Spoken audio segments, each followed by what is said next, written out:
মেমারিতে ধুসি নদী থেকে মহিলার ক্ষতবিক্ষত দেহ উদ্ধার, চাঞ্চল্য এলাকায়। পূর্ব বর্ধমানের মেমারি থানার দেবীপুর অঞ্চলের মহেশপুর গ্রামে ধুসি নদী থেকে এক মহিলার ক্ষতবিক্ষত দেহ উদ্ধারের ঘটনায় চাঞ্চল্য ছড়িয়েছে এলাকা জুড়ে। স্থানীয় সূত্রে জানা গিয়েছে, সোমবার সকালে নদীর ধারে কিছু মানুষ একটি দেহ ভাসতে দেখতে পান। কাছে গিয়ে দেখা যায় এক মহিলার ক্ষতবিক্ষত মৃতদেহ নদীতে পড়ে রয়েছে। সঙ্গে সঙ্গে খবর দেওয়া হয় মেমারি থানার পুলিশকে। খবর পেয়ে পুলিশ ঘটনাস্থলে পৌঁছে দেহ উদ্ধার করে ময়নাতদন্তের জন্য পাঠায়। ঘটনাকে কেন্দ্র করে এলাকায় ব্যাপক চাঞ্চল্যের সৃষ্টি হয় এবং বহু মানুষ ঘটনাস্থলে ভিড় জমান। দেহটি এতটাই ক্ষতবিক্ষত ছিল যে প্রথমে পরিচয় শনাক্ত করা সম্ভব হয়নি। মৃতের পরিবার সূত্রে জানা গিয়েছে, হেতমপুর গ্রামের বাসিন্দা মানসিক ভারসাম্যহীন নবমী রাজমূল্যদাস, বয়স 65, গত 4 দিন ধরে নিখোঁজ ছিলেন। খবর পেয়ে পরিবারের সদস্যরা ঘটনাস্থলে পৌঁছে মৃতদেহের পরনের পোশাক দেখে তাকে শনাক্ত করেন বলে দাবি করেছেন। যদিও পুলিশি তদন্ত ও প্রয়োজনীয় আইনি প্রক্রিয়া সম্পূর্ণ হওয়ার পরে মৃত্যুর প্রকৃত কারণ এবং পরিচয় সম্পর্কে নিশ্চিত হওয়া যাবে। ঘটনায় গোটা এলাকায় শোকের ছায়া নেমে এসেছে। কিভাবে ওই মহিলার মৃত্যু হলো তা খতিয়ে দেখছে পুলিশ। বাড়ি কোথায় তোমার? হেতমপুর। হেতমপুরে বাড়ি, মানে মেমারি থানা। মেমারি থানা। কি হয়েছে? কি হয়েছে বলতে আমার তো মাছ দোকানে থাকতো, আর 4 তারিখে দেখছি ভোটের দিনকে রেজাল্ট 4 তারিখে দেখছি ভোরবেলা দেখছি, এবার সকালে উঠে দেখছি মা নেই। রাত্রে দিন বিছানা ছিল, ভোরবেলা সকালে উঠে দেখছি আমার মা নেই ঘরে। তাও তো আবার খোঁজাখুঁজি করছি, ওদিক প্রশাসনকে জানিয়েছি, তাও নেটেও ছুঁয়েছিলাম, খোঁজাখুঁজি করছি। আমরা চারিদিকে তো খুঁজে এবার সেদিন থেকে খুঁজে বেড়াচ্ছি। খবর পেলে যে এখানে একটা লাশ পাওয়া গেছে, তাই আমরা এখানে দেখতে এলাম। আপনার মায়ের নাম কি? নবমী রাজমূল্য দাস। বয়স কত হবে? বয়স 60-65 বছর এরকম হবে। তো মানে আপনার দিদি বলছিল যে মাথায় একটু আছে, হ্যাঁ, ভারসাম্য একটু হয়ে যায়। হ্যাঁ, তো সেটাই মনে হচ্ছে যে, মানে কি মনে হচ্ছে লাশটাকে দেখে, বডিটাকে দেখে আপনার মায়ের বয়স, মানে আপনার চিনতে পেরেছেন যেটাই মনে হচ্ছে কাপড়টা দেখে তাই মনে হচ্ছে। বডি তো বোঝা যাচ্ছে না, বাট কাপড়টা দেখে সেটা মনে হচ্ছে। মানে ওই কাপড়ই পরেছিল তো? হ্যাঁ হ্যাঁ। তো আপনাদের এই ওখান থেকে কত দূর এটা, এই যেখানে বডি পড়ে আছে? প্রায় 4-5 কিলোমিটার মতো হবে।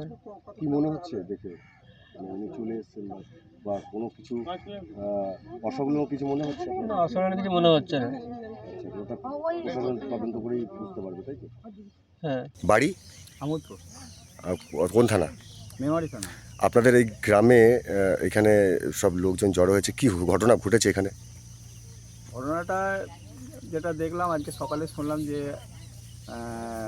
এটা মহেশপুরের মধ্যেই পড়ে বোধ হয়। হ্যাঁ, মহেশপুর তো, হ্যাঁ মহেশপুরের মধ্যে পড়ে। মহেশপুর ক্যানেলের ধারে একজন এরকম বডি পড়ে আছে। সেই শুনে আমি এখানে উপস্থিত হলাম, আসলাম।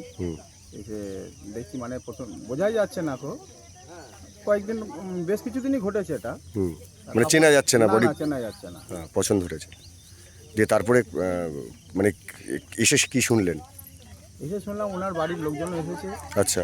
ওনার বাড়ির লোকজন, ছেলেও এসেছে ওনার, তারপরে মেয়েও এসেছে। তা ওনার কাপড়টা দেখে বোঝা যাচ্ছে যে ওনার মাই হবে। আচ্ছা, এই তাই তো? কি মনে হচ্ছে আপনাদের? শুনলাম তো ওনার মানসিক একটু মেন্টাল প্রবলেম আছে। আচ্ছা, পুলিশ এসছে? হ্যাঁ হ্যাঁ, পুলিশ বলতে সিভিক ভলেন্টিয়ার এসেছে।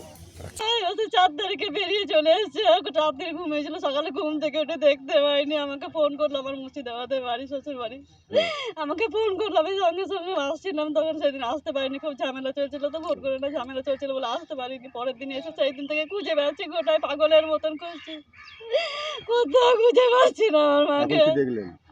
এখন দেখলাম বলছে এই কাপড়টাই পরেছিল নাকি, ভাইদেরকে জিজ্ঞেস করছি, বলছে এইটাই কাপড়টা পরেছিল। কিন্তু মুখটা তো দেখিনি, চিনতে পারছি না, বুঝতে পারছি না। আপনার বাপের বাড়ি কোথায়? আমার বাপের বাড়ি এত ডিভিসির পারে। মেমারি থানায়? হ্যাঁ, মেমারি থানা। ওখান থেকে যেখানে এই লাশটা পড়ে আছে কতটা দূর মোটামুটি?